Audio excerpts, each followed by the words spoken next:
Did you know you can reverse an abortion? Now, if you know anything about human anatomy and what an abortion is, you're probably super concerned right now, but I assure you that whatever you're thinking, that's not what it is.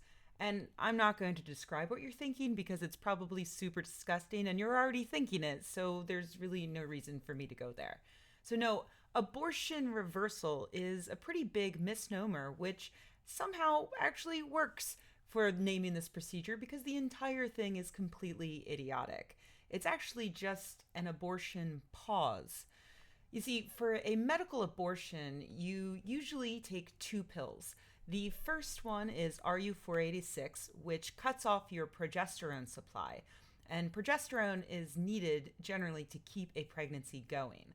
And then you can go home and you can take a second pill, misoprostol, a day or so later. And that causes your uterus to empty out. It's very safe and very effective. But what if, on your way out of the clinic after taking the first pill, but before you've taken the second, someone at the storefront next door to Planned Parenthood ushers you in and convinces you that you've just done a terrible thing and you'll soon be roasting in hell for murder? The good news is that they can reverse it.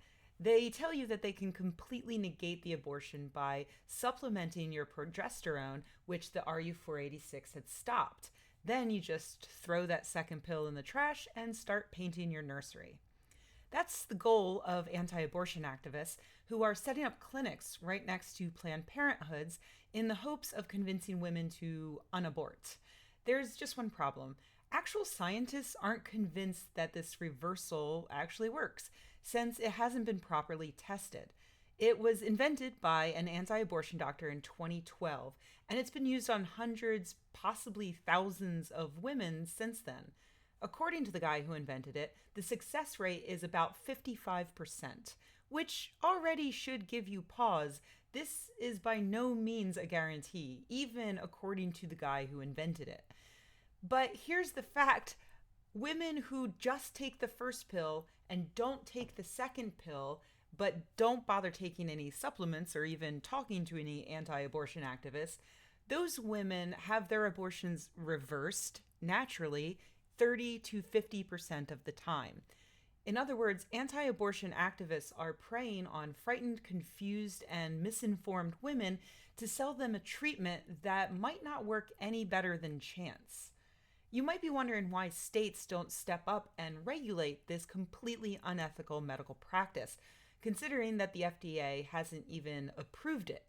Well, good news, two states actually have instituted regulations regarding abortion reversal. South Dakota and Arkansas have passed laws requiring doctors to tell women seeking abortions that abortion reversal is a thing they can do. Yep, that's how legislators chose to address a potentially dangerous treatment that could, and I quote, cause significant cardiovascular, nervous system, and endocrine adverse reactions, as well as other side effects. Force doctors to mention it to patients as a viable option. Brilliant. I hope you keep that in mind when you go to vote. Politicians are continuing to meddle in science, forcing actual doctors to misrepresent facts to scared and confused patients.